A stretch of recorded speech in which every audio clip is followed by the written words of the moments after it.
হালুয়া খেতে পছন্দ করে না এমন খুব কম মানুষই আছে। আর সেটি যদি হয় বুটের হালুয়া, তাহলে তো কথাই নেই। আজকে আপনাদের সাথে খুবই সহজভাবে বুটের হালুয়া রেসিপি শেয়ার করছি। আশা করি সবার ভালো লাগবে। চলুন তাহলে ভিডিওটি শুরু করা যাক। হালুয়া তৈরির জন্য আমি এখানে 1 কেজি পরিমাণ ছোলার ডাল নিয়েছি। আপনারা চাইলে কম বেশি করেও নিতে পারেন। এরপর ডালগুলোকে খুব ভালো করে ধুয়ে সিদ্ধ করে নিতে হবে। এর জন্য একটি পাত্রে পরিমাণ মতো পানি এবং কিছুটা লবণ দিয়ে চুলায় বসিয়ে দিব। ডালগুলো যখন বলক চলে আসবে, উপরে কিন্তু বেশ কিছু ফেনা উঠে এসেছে, আমি একটি চামচ দিয়ে ফেনাগুলো ফেলে দিব। ডালগুলো আপনারা চাইলে প্রেসার কুকারও সিদ্ধ করে নিতে পারেন। আমার হাতে যেহেতু সময় একটু বেশি ছিল, এর জন্য আমি চুলায় এটাকে সিদ্ধ করে নিচ্ছি। সেক্ষেত্রে আপনারা কিছুটা খাবার সোডা অথবা বেকিং সোডা দিয়েও সিদ্ধ করতে পারেন।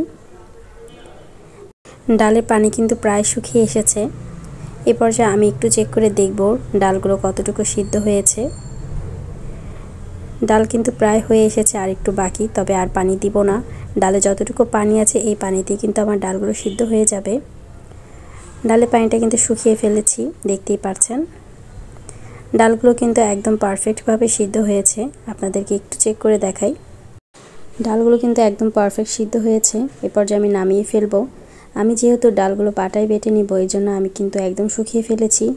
আপনারা যদি গ্রাইন্ডারে গ্রাইন্ড করেন, সেক্ষেত্রে একটু ভেজা অবস্থায় নামাবেন, এক্সট্রা যেন পানি দিতে না হয়।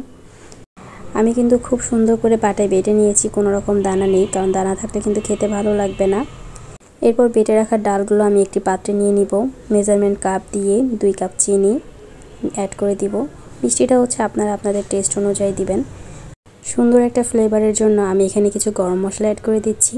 3টা তেজপাতা দিয়েছি, 3 টুকরো দারচিনি, 10-12টা দিয়েছি এলাচ। এলাচগুলো অবশ্যই মাঝখান থেকে একটু ভেঙে দিবেন, যাতে করে ফ্লেভারটা বের হয়ে আসে। মেজারমেন্ট কাপের আমি 3 কাপ রেগুলার সয়াবিন তেল দিয়েছি। আপনারা চাইলে সম্পূর্ণ ঘি দিয়েও করতে পারেন। তেল দেওয়া হয়ে গেলে আমি সরাসরি রান্নাতে চলে যাব। চুলার ফ্লেমটাকে অন করে দিয়ে আমি একটি চামচ দিয়ে খুব ভালো করে সব কিছু মিক্সড করে নিব। চিনি থেকে বেশ অনেকটা পানি বের হবে। ডালটাকে আমি এভাবেই অনবরতভাবে নাড়তে থাকবো, যাতে করে নিচে দিয়ে লেগে না যায়। আমার কাছে এই পর্যায়ে তেল একটু কম মনে হয়েছে, তাই আমি এখানে আরও 1 কাপ তেল অফ ক্যামেরায় দিয়েছি। তেল কম হলে কিন্তু হালুয়াটা পারফেক্টভাবে হবে না, নিচে দিয়ে লেগে যাবে। আর তেল যদি আপনি পরিমাণ মতো দিয়ে দেন, তাহলে কিন্তু নাড়তেও ভালো হবে এবং হালুয়াটা কিন্তু একদমই পারফেক্টভাবে হবে। ডালটাকে আমি কিছুক্ষণ পরপর নেড়ে দিব। হালুয়াটাকে আমি আর একটু মজা করার জন্য এখানে নিয়েছি 1 লিটার লিকুইড দুধ।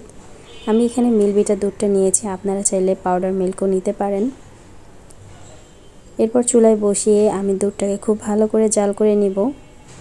দুধটাকে আমি অনবরতভাবে নাড়ছিলাম, যাতে করে দুধে কোনো প্রকার সর না পড়ে। 1 লিটার দুধকে আমি হাফ লিটারের চেয়েও কমিয়ে ফেলেছি। দুধটা জাল করা হয়ে গেলে আমি এটাকে ডিরেক্ট দিয়ে দিব হালুয়ার ভিতর।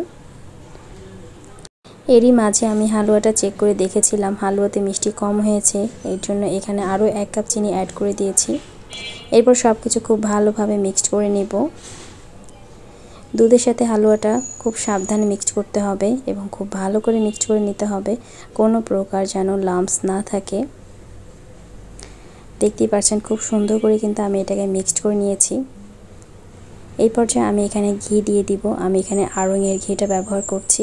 2 চামচ আমি এখানে ঘি দিয়ে দিব সুন্দর একটা ফ্লেভারের জন্য। এবার আবার সব কিছু খুব ভালো করে মিক্সড করে নিতে হবে।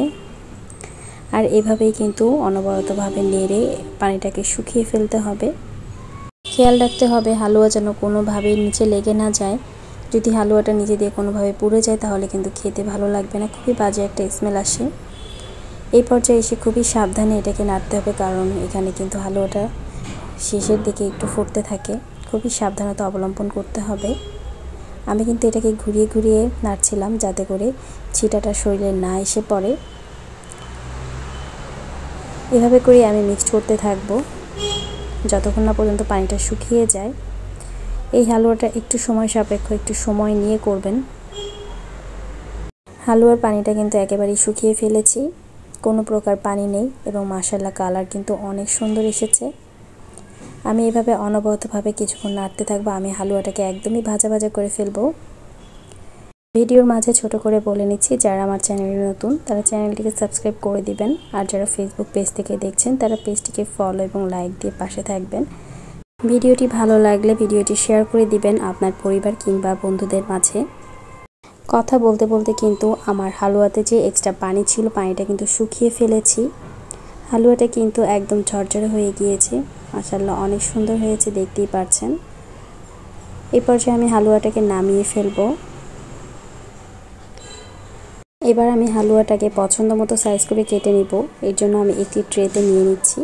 ট্রেটাকে আমি আগে থেকে ঘি দিয়ে ব্রাশ করে নিয়েছি, তাহলে কাটার পরে কিন্তু খুব সহজে এটা উঠে আসবে, নিচে দিয়ে লেগে যাবে না। গরম মশলাগুলো আমি উঠিয়ে ফেলছিলাম যাতে করে কাটার সময় কোনো অসুবিধা না হয়। হালুয়াটা গরম থাকা অবস্থায় কিন্তু খুব ভালো করে সেট করে নিতে হবে, তাহলে কিন্তু দেখতেও ভালো লাগবে। আর ঠান্ডা হলে কিন্তু ভালোভাবে এটা সেট হয় না। তবে খেয়াল রাখবেন গরম থাকা অবস্থায় কাটতে যাবেন না, তাহলে কিন্তু এটা কাটা যাবে না, সব উঠে আসবে। হালুয়াটা যখন ঠান্ডা হয়ে আসবে আমি একটি ছুরির সাহায্যে চারদিক কেটে নিয়েছি যাতে করে সুন্দর একটা শেপ দেওয়া যায়। এরপর একটি ছুরি দিয়ে আমি পছন্দ মতো কেটে নিব। ব্যাস রেডি হয়ে গেল মজাদার বুটের হালুয়া। রেসিপিটি কেমন লেগেছে অবশ্যই কমেন্টস করে জানাবেন। এরকম আরও সুন্দর সুন্দর রেসিপি পেতে কুকিং স্টুডিওর পাশে থাকবেন। ভিডিওটি ভালো লাগলে ভিডিওটিকে শেয়ার করে দিবেন। আপনাদেরকে আমি এক পিস হালুয়া ভেঙে দেখাচ্ছি। মাশাআল্লাহ কতটা সফট হয়েছে দেখতেই পাচ্ছেন, খেতেও কিন্তু অনেক মজা হয়েছিল। আজকের মতো এখানেই বিদায় নিচ্ছি। আল্লাহ হাফেজ।